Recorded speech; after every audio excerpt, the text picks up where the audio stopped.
Salam Abdi-Noor Mohamed. Welcome to Somali Dispatch, SomaliDispatch.com. We're pleased to have you today. As a Somali intellectual writer and a poet, you've extensively written about Somalia's reconciliation and nation building. And today we wanted to discuss with you and compare the tried and perhaps failed ways of trying to reconcile Somalis all over Somalia. But if you can start us off by telling us about what is the Western-based state building? Western state building is a kind of a building that started from the base, and the base is the community.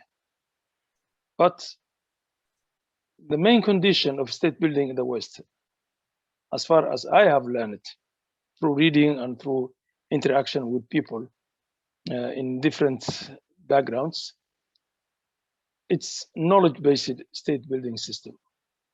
The process starts from a foundation of knowledge and then goes upwards until it fully becomes a state. And in fact, the economy is knowledge-based, politics is knowledge-based, society influenced by knowledge. And this the Western state or the Western way of state building. The last 30 years, you know, the West have tried this concept of state building in some countries, including Somalia. What were the outcomes of those efforts? If you can reflect on that for us. Well, the outcome was zero. Nothing came out, with the exception of the federal state that we have now. Today's federal state, in fact, is the product of part of the international community state building processes for Somalia. And in fact, this is the only tangible state that we so far have, but itself is not a full-fledged state, because there are so many gaps in between that need to be breached and then to make it a functional state. So it was about 14, 15 reconciliation conferences held since 1991 up to 2004, I think. And all these 14, 15 reconciliation conferences, the outcome was only more fighting and more displacement and migration, more hunger and more humanitarian crisis. Because anytime the conference was held, the people who were the criminals themselves were attending the conferences. The warlords, the tribal groups, and to some extent some businessmen that were themselves involved in partly in the war. So from everywhere the Somalis come, whether it is the north or the south or the middle lands or middle regions, wherever it is, in that reconciliation conference, only the people who have made the mistakes and who committed these crimes have been meeting. So civil society were invited to some extent, but they were just by name and by the name of the paper, but they were not given space where they can fill in as civil societies, because as we know, even this state that we have now as Somali federal state, before it became was a transitional state or transitional government. When it was built in the civil society were really very much abused and deceived, and then involved in the process of state building as civil society, but they were forced to join their clans. But they represent the civil society, but the position they are vying for, or the chair to fill in, was a clan chair. And more horribly is the fact that some other political actors have really replaced them in the process. Like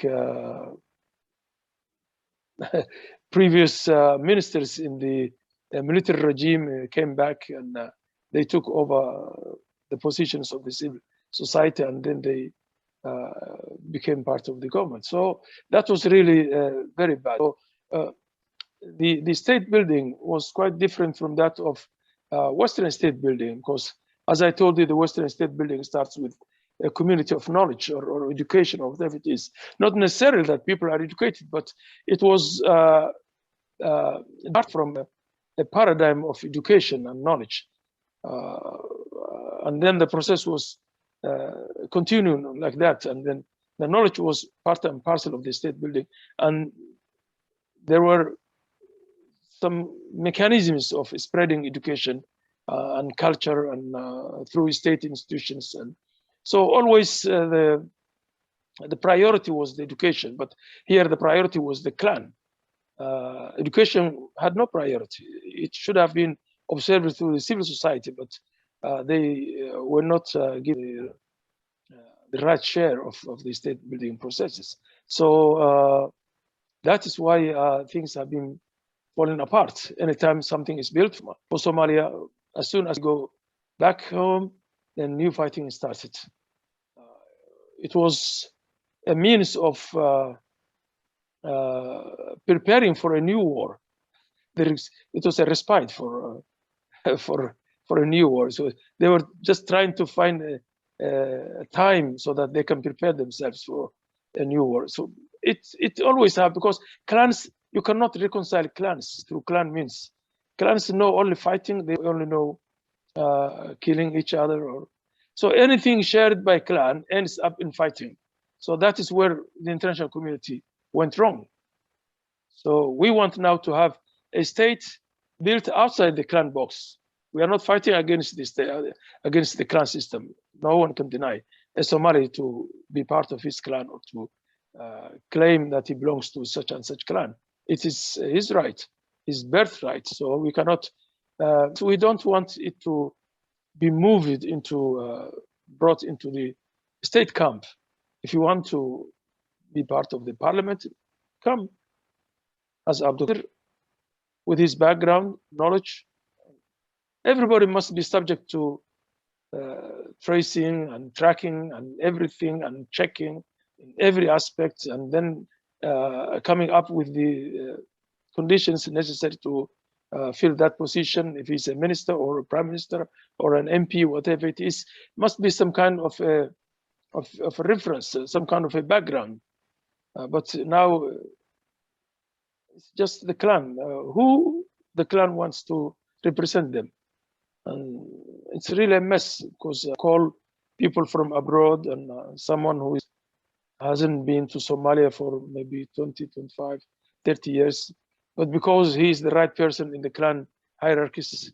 So they say, now you are the eldest in the clan sisters, would you come and take that chair, because we want you to lead us, not because of his background, not because involvement in politics, not because of whatever it is, or maybe they pick someone from within the country.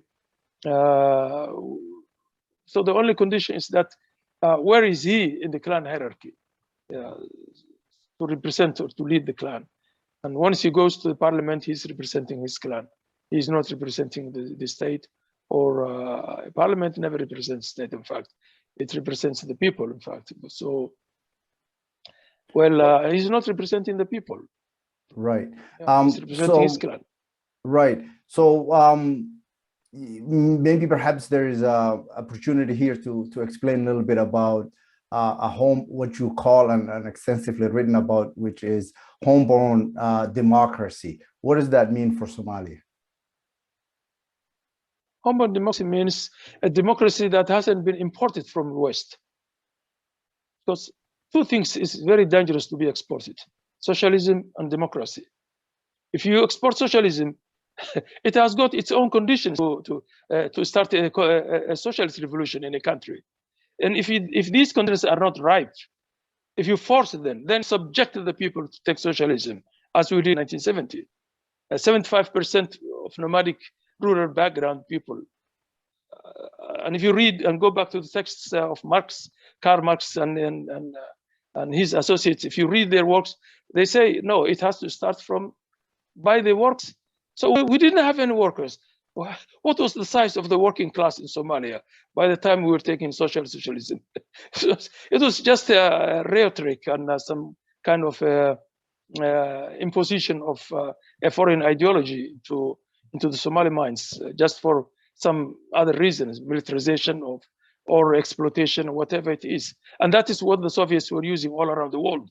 They were just trying to manufacture a socialism of their own, not that of Marx, in those countries, so that they can just go into the resources of those countries. And the same way, democracy, that's what the West were doing in them. They were exporting democracy as just a shipment from the airport or from the seaport. So you cannot export democracy because it has its own conditions itself. The people must be right, the conditions must be ready so the demand for democracy must take root in the minds and hearts of the society. That's the democracy we want now, so that it can be called democracy, a homegrown democracy. But if you bring a constitution, a democratic constitution, and then create a regime that can run that constitution, and the rest of people tell them that this is democracy, it is what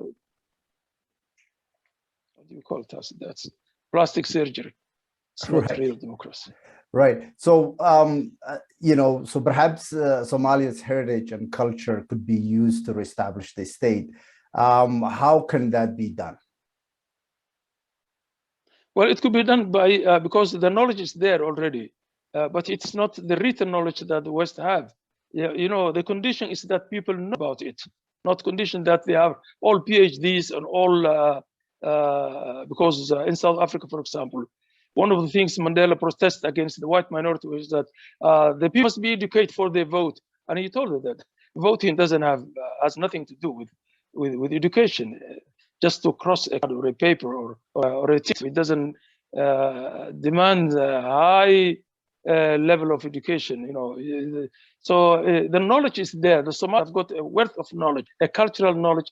They have got their own heritage, got everything that is necessary, at least to be as a groundwork basis to establish a state.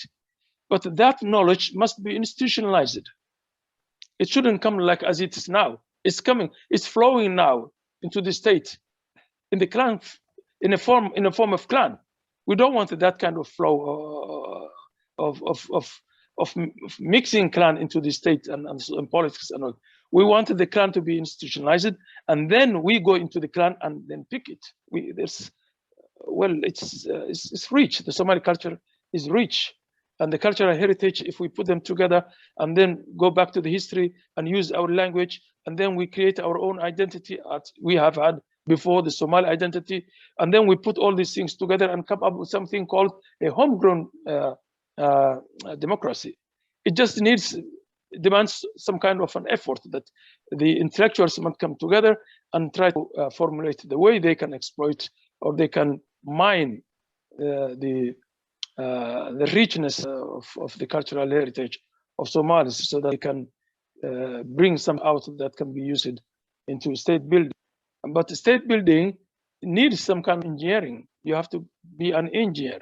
You have to build it. So what role does justice play in reestablishing peace and governance in Somalia? Well, as in anywhere in the world, justice is the fundamental issue of starting building a state.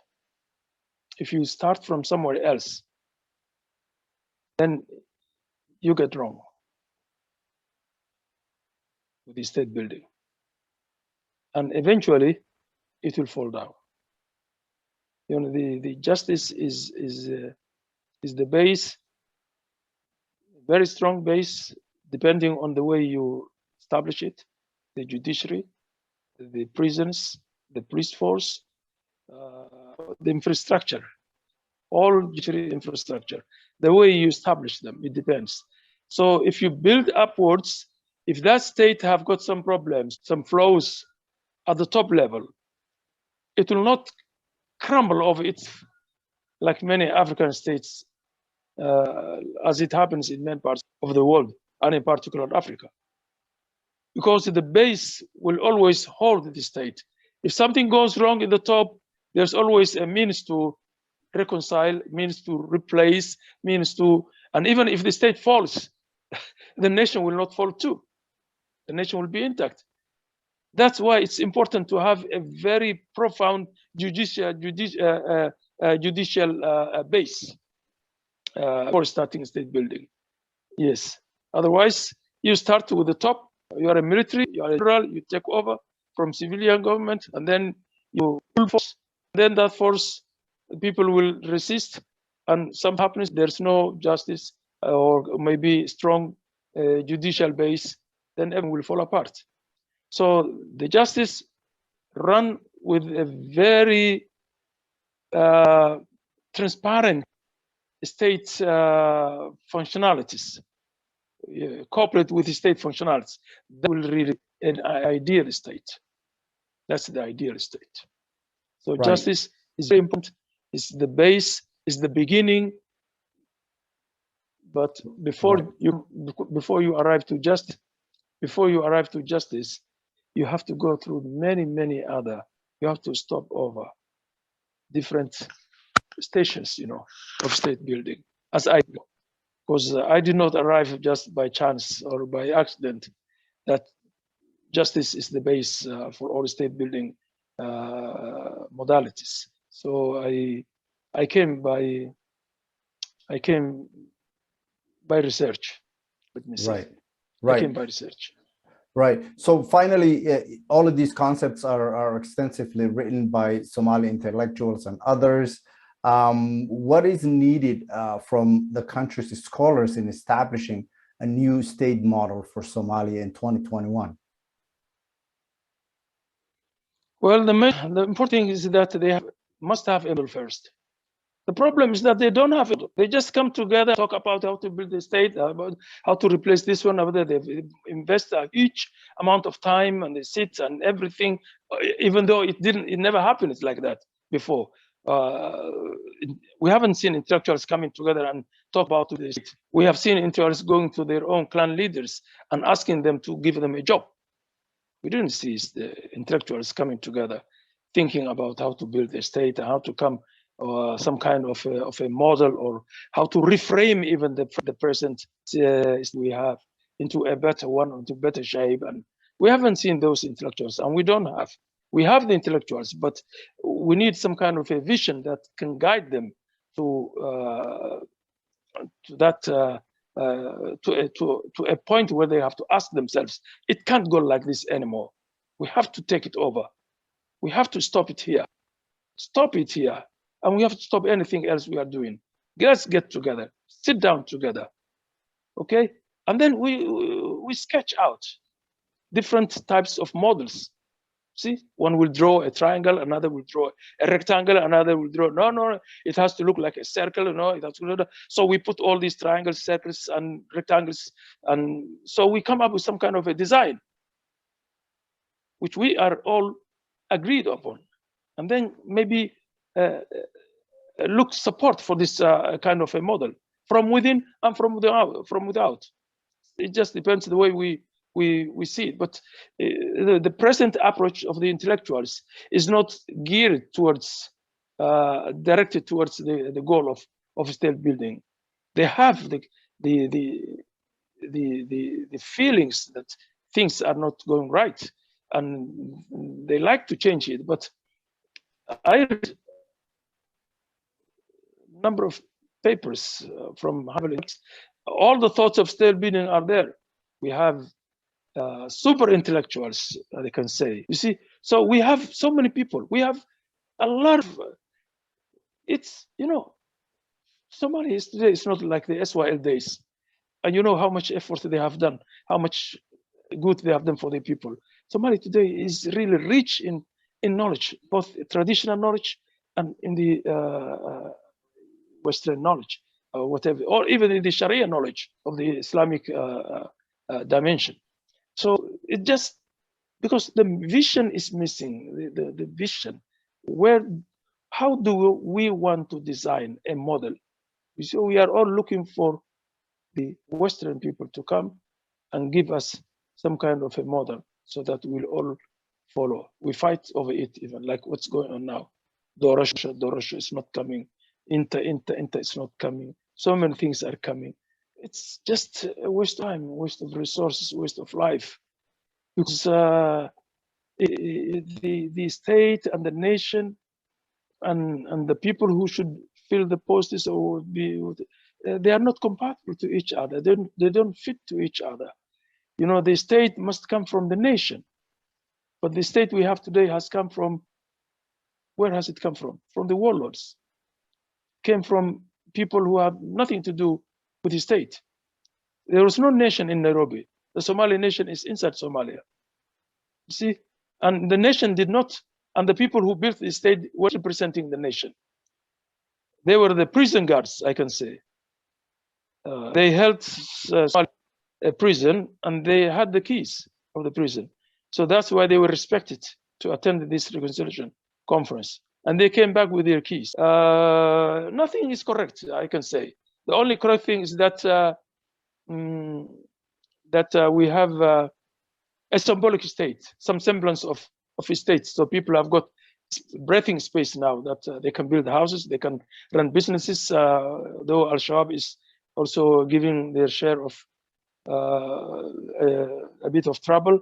But still, you know, so that's why we have this state. But it's not the state we wanted. This is a beginning, a process. Right. The process has started. And we don't want to collapse now from where we are. The problem is that this constitution is not complete. It's a draft. And a draft constitution does not give the people right to vote because it's still under draft.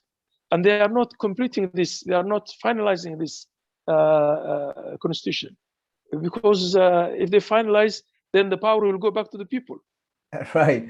Abdi-Noor, perhaps that's where we can stop. And I think Somali intellectuals watching this and listening to this would start that process and hopefully from ground up and listen and take heed in some of the nice points that you've raised. I can't thank you enough for joining us today. Thank you very much and have a wonderful evening in London, UK. Thank you. Okay, thank you very much. Bye-bye.